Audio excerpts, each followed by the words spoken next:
Les gens doivent dire quelque chose.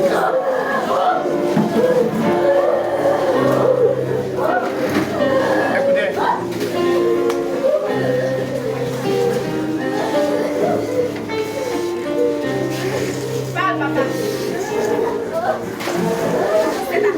Quand Dieu me donnait cette prédication,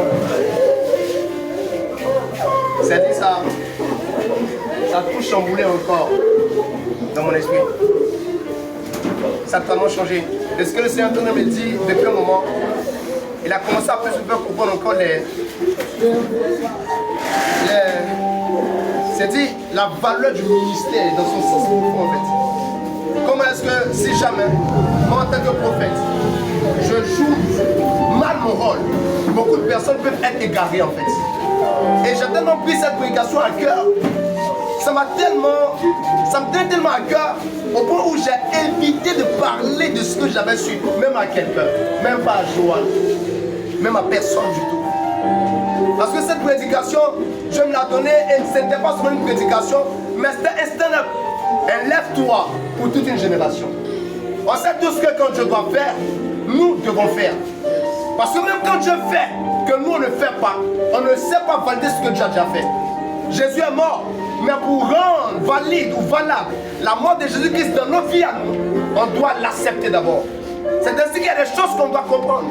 En tant que personne ayant reçu la régénération de l'esprit, mais qui doivent encore travailler l'âme, il y a des choses qu'on ne comprenait pas.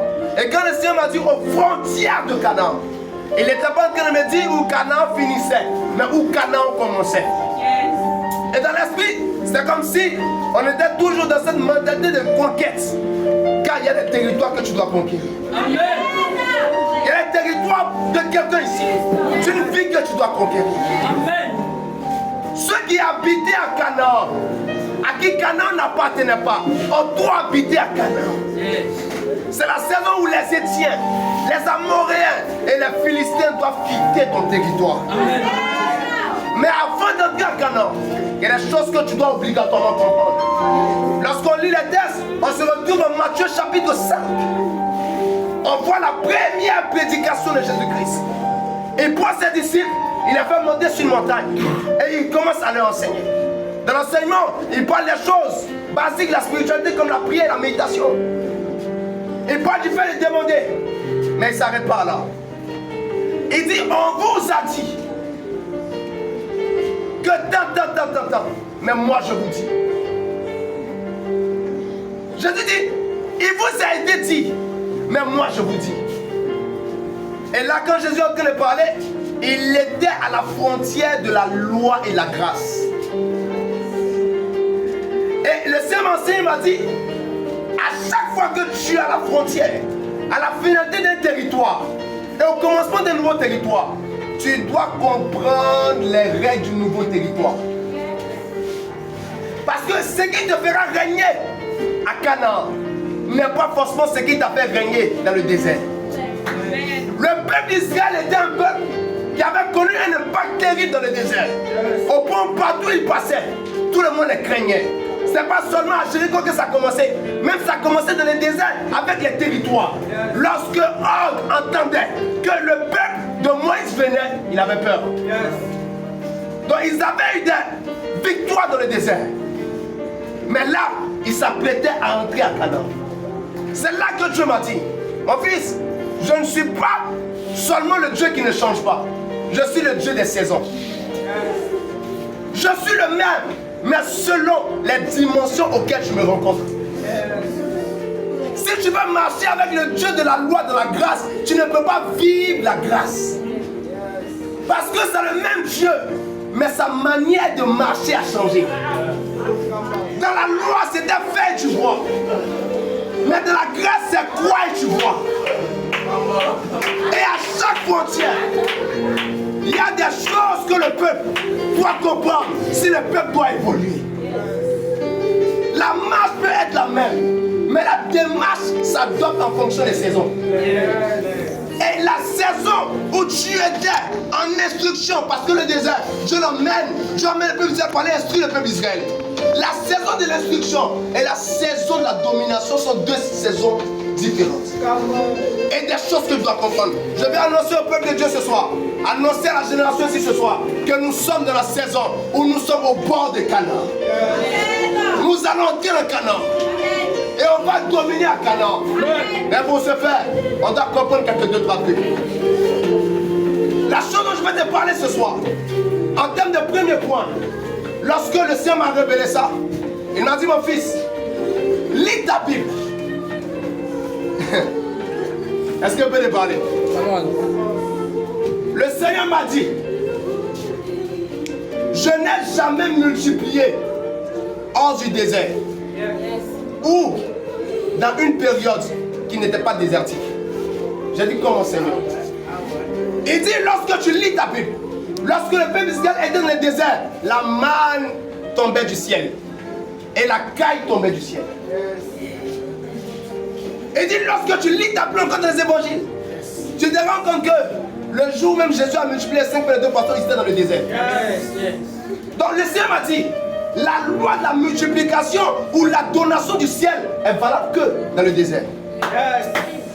Lorsqu'on lit les Écritures encore, la femme où Élie était parti, où il avait mangé le gâteau et où lui il avait coulé, cette saison-là, il était dans une période où il n'y avait pas l'eau. Et le Seigneur m'a dit, tu ne peux pas t'attendre à la manne si tu veux entrer dans Canaan. Parce que la manne s'arrête au désert. Mais à Canaan, il y a un autre principe qui s'applique. C'est le principe de la moisson ou de la sémence et de la récolte. Et le Seigneur m'a dit, vous vous plaignez du fait que vous n'avez pas. Mais vous n'avez pas parce que vous n'avez pas suffisamment sémé pour avoir ce que vous voulez avoir. Lorsque tu es dans le désert, ou dans ta phase de désert, tu es dans la période où le ciel peut permettre des choses. C'est là que financièrement, c'est des petites entrées là et tout. Tu ne sais pas comment faire, mais tu as toujours la nourriture pour manger. Parce que dans le désert, on ne se soucie pas du vêtement, mais on se soucie de ce qu'on mange. C'est quoi? C'est la manne qui descendait du ciel. C'est pourquoi quand tu es dans ta période de désert, quel que soit ce qui arrive, tu as l'argent pour manger. Tu n'as pas beaucoup d'argent, mais tu en as pour manger. Tu peux manger le matin et souvent le soir. Ton ventre est plein, mais tu n'as pas le surplus. Parce que dans le désert, on envoie le nécessaire.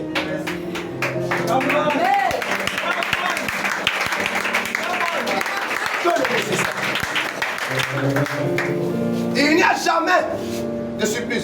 Et tu vas remarquer, quand tu es dans le désert, tu n'en as pas pour garder. Parce que le principe de la manne, c'est que quoi? C'est qu'on ne doit pas garder la manne jusqu'au lendemain.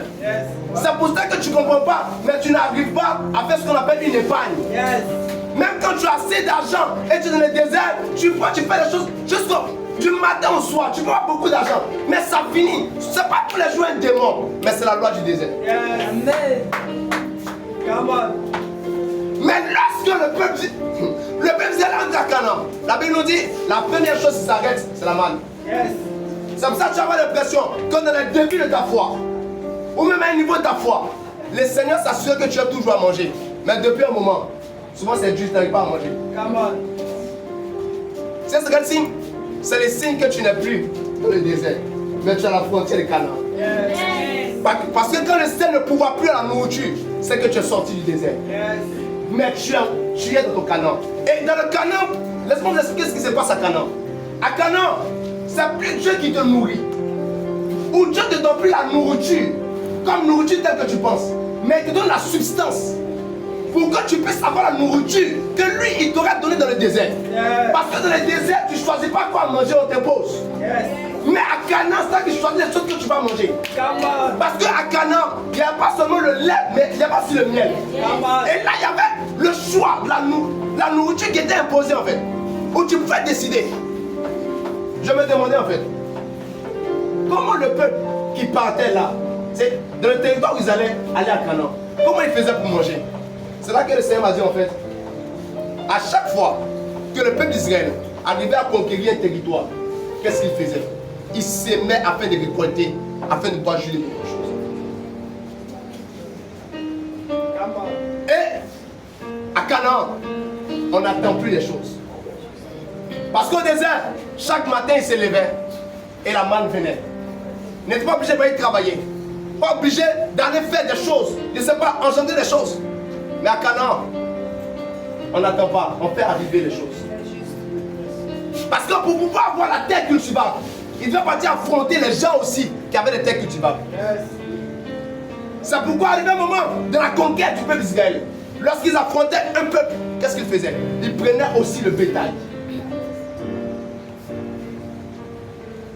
On doit s'aimer si on veut avoir. Parce que nous sommes à Canaan. On doit faire arriver les choses.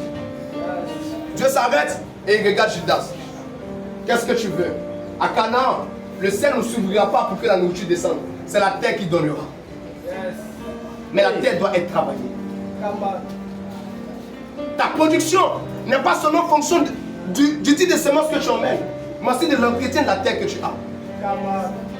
Et ce soir, on a une bonne terre au nom puissant de Jésus. Amen. C'est un principe, je les avais apprises sans toutefois en être conscient. Je ne savais pas pourquoi. C'est ce que Dieu ouvre mes yeux là-dessus. Il m'a dit, mon fils, la dimension de tes semences, peu importe ce que tu te dis dans ta tête, c'est ce qui détermine la dimension de tes récoltes. Quand tu sèmes grand, tu as grand. N'est-ce pas que la Bible a dit, ne vous y trompez pas, ce qu'un homme aura sémé, il le moissonnera aussi. Et ce soir, nous sommes là. Je voulais parler de ces premiers points. Pourquoi on ne ressent pas cette atmosphère sans toutefois mettre une sémence en terre qui va produire des choses qu'on ne s'attendait pas, auxquelles on ne s'attendait pas. On est à Canaan. On va faire arriver les choses au travers de nos sémences. Je me suis retrouvé à faire des sémences. Bon, ma fille Denise, c'est un peu. Elle sait un peu et tout. Parce que j'aime pas dire mes sémences aux gens en fait. Je suis un peu. Mais je me suis retrouvé à faire des offrandes qu'on ne m'avait jamais faites. C'est dans des dimensions élevées en fait. Aujourd'hui, je ne sais pas comment t'expliquer. Mais il y a mon ami, le serviteur Steve, qui me disait, toi là, ça fait de Wave ta banque. Parce que où il pense, quand il pense que j'ai plus rien sur Wave, j'ai dit, j'ai encore de l'argent. Même quand il emprunte quelque chose avec moi, j'en donne encore. Je peux faire des retraites, et ça finit pas. Pourquoi? Parce que les sémé au-delà en fait. Que la génération comprenne, que le peuple comprenne. On est à Canaan. À la prédication prochaine, je vais prendre la peine de parler de ça. Je vais encore réfléchir sur-dessus. Aux frontières de Canaan. Mais là, nous allons dévancer les hauts lieux de Canaan en possédant Canaan ce soir. Ce soir, même si là où tu es, tu sens que tu n'as pas suffisamment d'argent sur toi, mais que tu dois s'aimer, que même tu dois faire un dépôt ou un retrait va le faire. Parce que c'est l'atmosphère où ta sémence sera productive au nom de ça. Très souvent, on a tellement négligé ce genre d'atmosphère où c'est des choses qu'on est sorti, on est parti à la maison, on a dit mais pourquoi ça ne changeait pas? Pourquoi ça ne changeait pas? Pourquoi ça ne changeait pas?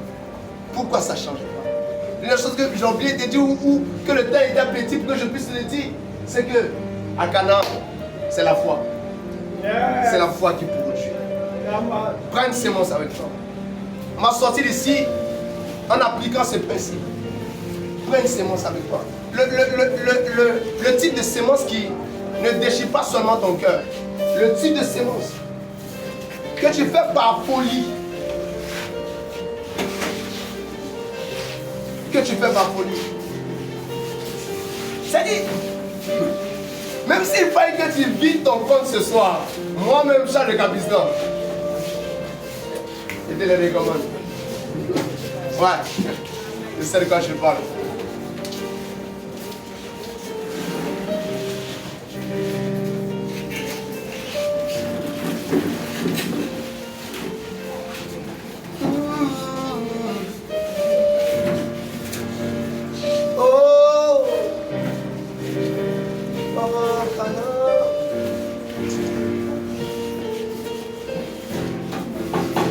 Prends cette sémence que tu as prise et on va parler là-dessus.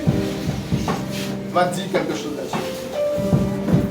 On va dire quelque chose là-dessus. Est-ce que tu as compris ce que j'ai dit, ce premier point? Qui a compris ce que j'ai dit?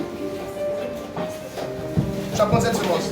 Commence à parler là-dessus, déclare des choses, dis des choses là-dessus d'abord. Parle. Dis des choses là-dessus. Adabaro diativa.